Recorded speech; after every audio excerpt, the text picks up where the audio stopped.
नमस्कार, ANM news में आपका स्वागत है और मैं अभिजीत नंदी मजुमदार आपके सामने इस समय विक्टोरिया मेमोरियल मेरे पीछे है। तो मैं विक्टोरिया मेमोरियल में क्या कर रहा हूँ? नहीं, विक्टोरिया मेमोरियल के बारे में और कुछ जानकारी देने के लिए मेरे साथ है आज विक्टोरिया मेमोरियल के क्यूरेटर मिस्टर समरेंद्र कुमार। नमस्कार समरेंद्र जी, हमारे साथ बातचीत करने के लिए बहुत बहुत शुक्रिया। सबसे पहले the first question that I wanted to ask कि विक्टोरिया मेमोरियल में आज के तारीख में what is the main USP, the main point, लोग क्यों आ रहे हैं apart from the gardens? The main USP Victoria इसकी अपनी बिल्डिंग, इसकी जो मॉन्यूमेंट है, इसकी स्ट्रक्चर जो है, that is I think one of the most important USP of this place यहाँ का जो है।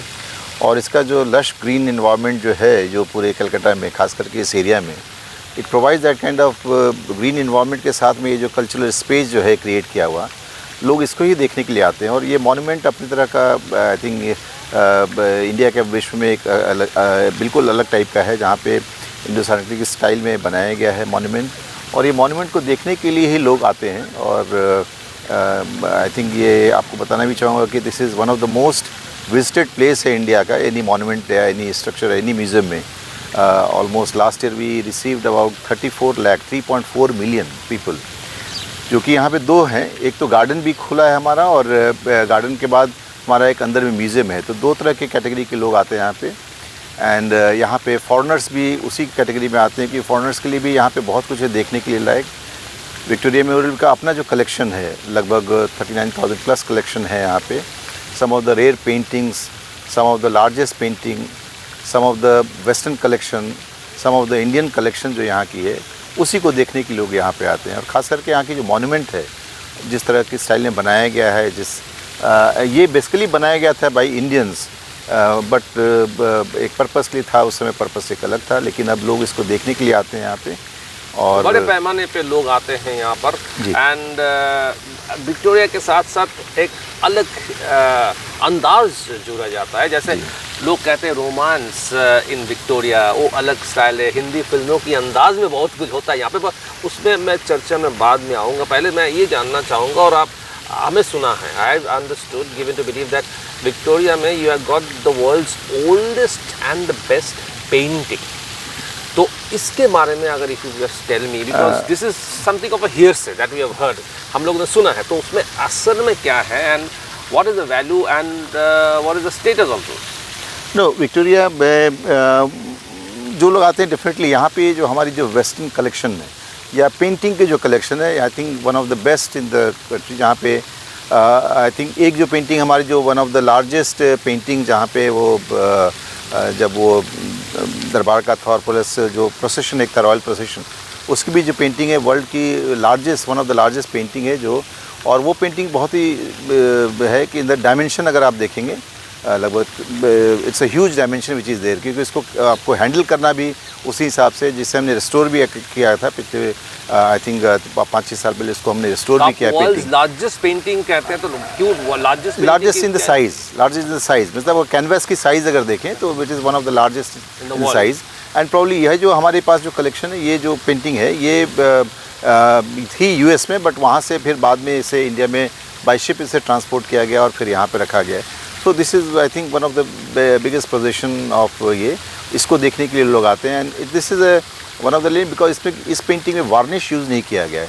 It is a natural painting which is there, we have just restored it, वो अपने पूरे बिल्कुल ये में। और आप उसको देखेंगे तो वहाँ पे कितनी डिटेल्स में यहाँ पे पेंटिंग आई है। सो वो पेंटिंग आप यहाँ पे दे सकते हैं।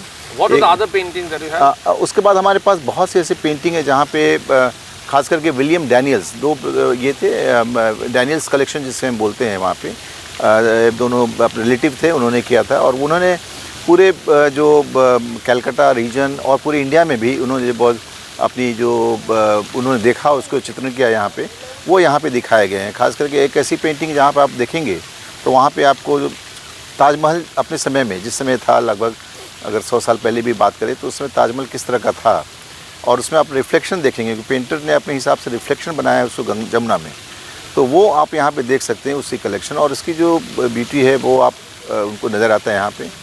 हमारे पास और भी ऐसे कलेक्शन हैं जो कि हमारे नेशनल लीडर्स के कलेक्शंस हैं, और हमारे कुछ कलेक्शन जो प्राइज़ रेयर कलेक्शन, जिसमें जामिनी राय की हमारे पास जो भारत माता की जो कलेक्शन, भारत माता की पेंटिंग है, उसे देखने के लिए, और one of the most sort out जो पेंटिंग है इसकी डिजिटल पेंटिंग, वो पूरे वर्ल्ड में लोग पब्लिशर्स लोग मानते हैं इसे लेने के लिए। तो हमारा एक और भी है कि हमारी जो डिजिटल कलेक्शंस है, जो हमारी पेंटिंग कलेक्शंस हैं, उसमें से बहुत लोग यहाँ की जो मांगते हैं लोग अपने बुक में पब्लिश करने के लिए। तो ये भी एक विक्टोरिया का अपना यूएसपी है कि नॉट ओनली दैट, और हमारे बहुत से यूनिवर्सिटीज़ के जो रिसर्चर्स आते हैं यहाँ पे देखने के लिए, यहाँ पे स्टडी करने के लिए, उनके लिए एक बहुत ही वैल्यूबल रिसोर्स है विक्टोरिया मेमोरियल हॉल और उसकी कलेक्शंस। तो साथ साथ बताया जाता है कि बहुत सा पेंटिंग्स रिस्टोर होने में बाकी है। You have to restore lot of very rare and very old paintings. तो क्या सब कुछ, खासकर रशियन पेंटिंग के बारे में बताया जाता है जी, तो ये क्या रिस्टोरेशन वर्क? कज़ाक पेंटिंग हमारी ऑलरेडी है वहाँ पे। नॉर्मली क्या होता है, हर पेंटिंग की जो अपना जो प्रोसेस होता है, कुछ समय के बाद उसे हमें, बिकॉज ये नेचुरल वे में रखा हुआ है यहाँ पे, तो उसके हमें एक प्रोसेस के थ्रू उसको कंजर्व भी करना पड़ता है, प्रिजर्व भी करना पड़ता है, उसको रिस्टोर भी करना पड़ता है। तो ये हमारा विक्टोरिया का अपना रेगुलर फीचर है कि हम उसको पेंटिंग को लेके पीरियोडिकली, हर पेंटिंग को हम एक पीरियोडिकली बाहर निकालते हैं, उसको चेक करते हैं, उसका कंडीशन रिपोर्ट करते हैं, फिर हम उसे रिस्टोर करके फिर वापस कर देते हैं। जो हमारी बड़ी बड़ी जो पेंटिंग्स है उसे हमें हैंडल करना मुश्किल होता है, तो वो हम इन सीटू पेंटिंग उसको रिस्टोर करते हैं वहाँ पे। तो ये हमारा जो रिस्टोरेशन वर्क कंप्लीट हो चुके हैं जी। हमारी जो 2-3 बड़ी पेंटिंग है उनकी रेस्टोरेशन हो रही है, और हमारे ये तो प्रोसेस चलता रहता है, क्योंकि एक पेंटिंग को रिस्टोर करने के लिए हमें काफ़ी समय लगता है। अभी भी हमारे पास आज के दिन में 2-3 ट्रेनीज़ को लेके हम काम करा रहे हैं, 2-3 हमारे अपनी जो टीम है, बिकॉज टीम हमारी लिमिटेड है, उस टीम को लेके हम लोग साथ में काम कर रहे हैं, साथ ही हम ग्रेजुअली अपनी पेंटिंग्स को धीरे धीरे रिस्टोर कर सकें, प्रिजर्व कर सकें, और उसको फिर पब्लिक ला सकें, क्योंकि ये एक पीरियोडिक प्रोसेस है। जब तक हम नहीं करेंगे उसे, वो मुश्किल हो जाएगा, और हमारे लिए उसको प्रिजर्व करना भी मुश्किल हो जाएगा यहाँ पे। अब आते हैं गार्डन की तरफ। तो ये गार्डन में जो एक रोमांस है, जो एक माहौल बने रहते हैं कि हॉलीवुड मूवी या बॉलीवुड मूवी, खासकर Bollywood movie, running around trees जो हम कहते हैं, बहुत लोग आके ये सब अपने अपने शाहरुख खान या अमिताभ बच्चन और बाकी सलमान खान के गाने को यहाँ पे वो लोग अपने हिसाब से करते हैं। तो ये गार्डन कितना बड़ा है और आपको मेंटेन करने में कितना ये लगता है? सबसे पहले बता दूं कि यहाँ पे पहली तो बात है कि कोई हमारी आउटडोर शूटिंग इस विक्टोरिया मेमोरियल हॉल के अंदर गार्डन में भी परमिशन नहीं है उसकी। सो कोई भी फिल्म के लिए यहाँ पे शूटिंग नहीं हो सकती यहाँ पे, बिकॉज एक हमारे पास उसको हम अलाउ नहीं करते हैं यहाँ पे अंदर करने के लिए। लोग बाहर से, बिकॉज ये तो खुला हुआ है चारों तरफ से, तो लोग बाहर से इसकी शूटिंग करते हैं, और मैं भी मॉर्फ करते हैं वो मुझे पता नहीं, लेकिन अंदर में हम शूटिंग अलाउ नहीं करते हैं यहाँ पे, स्पेशली फॉर फिल्म्स और एनी अदर पर्पस। लेकिन ये गार्डन हमारा बहुत अराउंड 56 एकड़ से फैला है। बिल्डिंग हमारी तो बहुत ही छोटी एरिया में है, बट चारों तरफ हमारे ग्रीन सराउंडिंग्स है यहाँ पे। और हमने ये एक विक्टोरिया का अपना एक प्लान है कि यहाँ पे हम इकोनॉमी, जो हमारी इकोलॉजी है, एनवायरनमेंट को प्रिजर्व करने के लिए हम यहाँ पे कंटिन्यूस पेड़ लगाते हैं। कभी कभी पेड़ हमारे जो नेचुरल प्रोसेस गिर भी जाते हैं, या फिर कोई नेचुरल ऐसे आते हैं, साइक्लोन वगैरह आते हैं, उसमें भी टूटते हैं। लेकिन हमारा ये रहता है कि हर साल हम यहाँ पे पेड़ लगाते हैं, और ये हमारा का मैंडेट भी है, और हमारे ऐसे हाई कोर्ट की रूलिंग भी कि यहाँ पे इसको पूरा प्रिजर्व करना है सारी सराउंडिंग में। ये अगर आप देखेंगे कि अगर आप किसी विंटर के मौसम में आएँ तो यहाँ का टेम्परेचर बाहर के टेम्परेचर से आपको 1-2 डिग्री ज़रूर कम मिलेगा। ये भी बड़ा एक इंटरेस्टिंग है, क्योंकि ये जो हमारा विक्टोरिया मेमोरियल हॉल है, इसमें आपको नेचुरल वेंटिलेशन है। जो भी बनाया गया था मॉन्यूमेंट, यहाँ पे कोई हमारी एयर कंडीशन नहीं है, कोई फैंस नहीं है, कुछ नहीं है। उमस होता है तो थोड़ा सा because of the weather condition के कारण थोड़ा सा हमारा थोड़ी फीलिंग आती है, लेकिन लोग एक नेचुरल वेंटिलेशन है यहाँ पे। नॉर्थ साउथ डायरेक्शन में 2 बड़े गेट हैं, और भी वेंटिलेशन है हमारे पास। तो नेचुरल वेंटिलेशन में लोग देखते हैं उसको, और लोग आते हैं देखने के लिए अंदर में। और यहाँ पे आई थिंक अगर आप मानेंगे तो one of the most photographed जो मॉन्यूमेंट है, या one of the most photographed अंदर में भी स्ट्रक्चर्स हैं हमारे यहाँ पे। बहुत से लोग हैं जो हम गाइडेड टूर कराते हैं वहाँ पे। हमारी हर आधे घंटे के बाद एक गाइडेड टूर होती है, स्पेशली जो लोग इंटरेस्टेड होते हैं हम अनाउंस करते हैं, वहाँ पे मेंशन भी है। तो लोग आते हैं जो असेंबल होते हैं, फिर हमें उसके गाइडेड टूर कराते हैं, क्योंकि इसमें इसकी जो आर्किटेक्चर में आप देखेंगे तो बहुत ही इंडियन स्टाइल भी आपको बहुत जगह नज़र आएगी। कहाँ से निकाला गया था, कहाँ पे, तो वो हम उस लोगों को बताते हैं कि कहाँ से ये स्टाइल आई, कैसे पेंटिंग बनी, कैसे क्या हुई, विक्टोरिया को बनाने में कैसे लगा, बिकॉज इतना बड़ा मॉन्यूमेंट बनाना और कितना समय लगा, और कितना इसकी फाउंडेशन कैसी थी, ये सब बताते हैं। हमारे पास कुछ कलेक्शन जो है साइंटिफिक कलेक्शंस भी हैं। फॉर एग्जांपल यहाँ पे जो जॉर्ज एवरेस्ट, जिनके नाम पे एवरेस्ट का नाम पड़ा, उन्होंने जिस तरह का थियोडोलाइट यूज़ किया था वो हमारे पास अभी, क्योंकि हम उसे उनकी जो ऑब्जेक्ट है, उनकी थियोडोलाइट है, उसे हम डिस्प्ले पे रखे हैं यहाँ पे। हमारे यहाँ पे जैसे महाराजा रणजीत सिंह की दी एक स्वॉर्ड है जो उन्होंने अपने एक लेफ्टिनेंट कर्नल को दिया था उनके आर्मी में। तो ये सब हमारी प्राइज कलेक्शंस हैं जो हम ये समय समय पे लोगों के लिए लाते रहते हैं, उनको दिखाने के लिए। वो एग्जीबिशन में हम लाते रहते हैं यहाँ पे। हमारे पास अभिनंदन टैगोर की एक one of the largest collection है, उनकी पेंटिंग की कलेक्शन है। गगनेंद्रनाथ टैगोर और ऐसे बहुत से ऐसे पेंटर्स के हमारे पास कलेक्शन है। स्टैम्प्स की कलेक्शन है, स्ट्रैटेजीज की कलेक्शंस हैं, प्लान्स की कलेक्शंस हैं हमारे पास। बहुत से ऐसे ओरिजिनल आर्टिफैक्ट्स हैं, खास करके बहुत से पीरियड्स के भी हमारे पास में हैं। तो ये लोग के इंटरेस्ट के लिए है, लोग आते हैं हमारे पास रिसर्च करने के लिए आते हैं और वो हमारी लाइब्रेरी से वो लोग यूज़ करते हैं, उसको देखते हैं, उसको यूटिलाइज़ करते हैं। तो ये हमारा जो एज ए कल्चरल इंस्टीट्यूशन जो है, नॉट ओनली दैट कि ये एक मॉन्यूमेंट है, लोग आते हैं, देखते हैं, चले जाते हैं, बट ये रिसर्च इंस्टीट्यूशन भी है। इतिहास, कल्चर और रिसर्च, ये तीनों मिला के है। खासकर गार्डन जो है, गार्डन में फ्लावर्स भी है, हरियाली भी है, सब कुछ मिला जुला के एक अलग से एम्बियंस बन जाती है। तो सब मिला के एक इंसान के लिए चारों तरफ पूरा एक पैकेज टाइप का लोग आता है। यहाँ पे अगर आप थोड़ा देर बैठ सकें, थोड़ा देर ये कर सकें, तो ये आपके लिए। तो एक और एक चीज़ यहाँ पे ख्याल आता है कि सुबह मॉर्निंग वॉकर्स, विक्टोरिया की मॉर्निंग वॉकर्स का बहुत फेमस है, पूरी भारत में फेमस है। सभी लोग कहते हैं कि विक्टोरिया में मॉर्निंग वॉकिंग कर रहे हैं। तो इसमें क्या चीज़ है, क्या ये आपने बहुत अच्छा बताया कि ये मॉन्यूमेंट स्पेशली यहाँ पे हम लोगों ने अलाउ किया है कि morning walkers different age group के आते हैं यहाँ पे। आई थिंक शायद कलकत्ता के लिए ये जो लोग यहाँ पे जितने भी जो हैं नज़दीक के पॉपुलेशन और ये जो आते हैं वहाँ पे बहुत से एमिनेंट लोग भी आते हैं यहाँ पे। इसे अपना प्रॉपर्टी समझते हैं, इसे अपना एक वैल्यूबल इंस्टीट्यूशन समझते हैं कि हम उससे जुड़े रहें। जैसे फ्रेंड्स ऑफ कलकत्ता हो गए या ऐसे भी बहुत से इंस्टीट्यूशन हैं। तो यहाँ पे बिकॉज इतनी ग्रीन सराउंडिंग है यहाँ पे, और हमने ये किया कि this is one of the cleanest monument भी इसे डिक्लेयर किया गया था, सफाईगिरी अवार्ड भी मिला था इसे।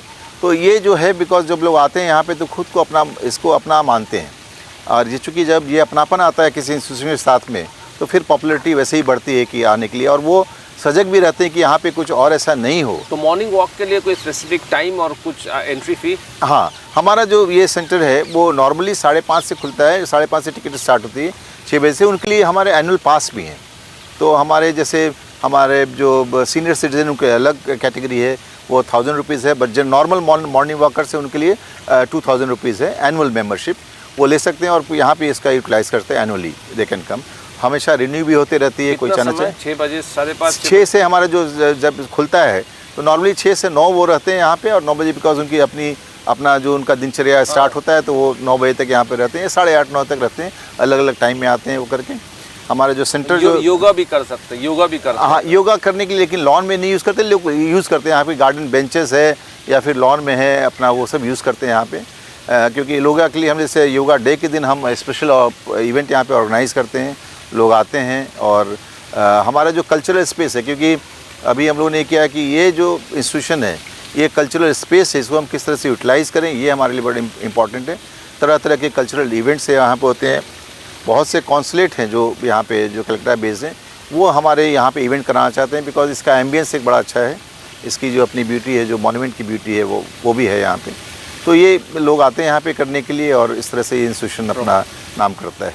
लास्ट में एक चीज़ सवाल पूछना चाहेंगे, यहाँ पे लेज़र शो बहुत पॉपुलर है, सभी लोग लेज़र शो के बारे में बात करते हैं, खासकर Victoria memorial laser show. Laser show में क्या होता है असल? हाँ, ये पहले जो थी यहाँ पे एक लाइट एंड साउंड शो होती थी, बट उसे हमने आई थिंक 5-6 साल पहले इसे अपग्रेड किया, और वो हो गया 3D प्रोजेक्शन मैपिंग शो।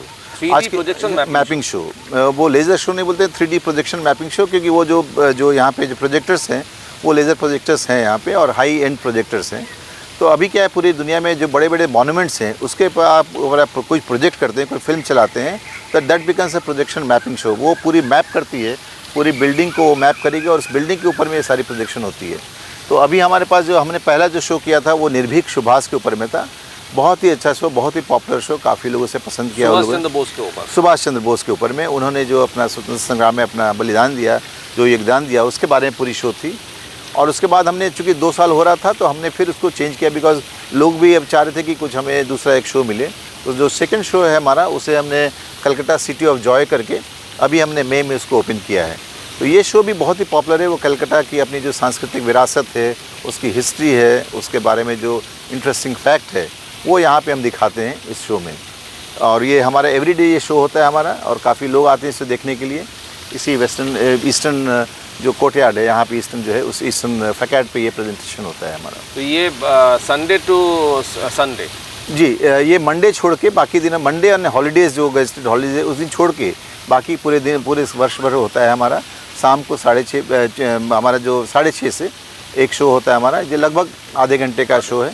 लोग अलग से टिकट लेके इसमें आ सकते हैं। ईस्ट गेट से हमारी एंट्री होती है जब सेंटर बन जाता है, क्योंकि इसलिए थोड़ा सा डार्कनेस चाहिए, तो लोग इवनिंग में आ सकते हैं यहाँ पे, और इवनिंग में एंजॉय कर सकते हैं यहाँ पे, स्पेशली इस कोर्टयार्ड को।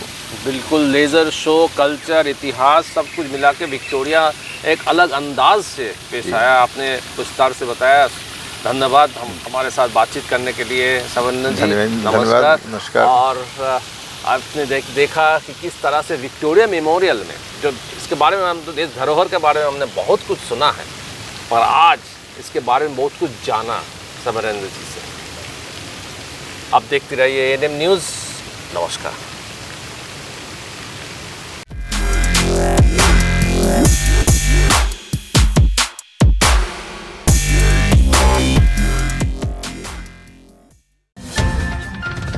और खबरों के लिए सब्सक्राइब कीजिए एएनएम न्यूज़, बेल आइकन दबाकर रहिए सबसे आगे।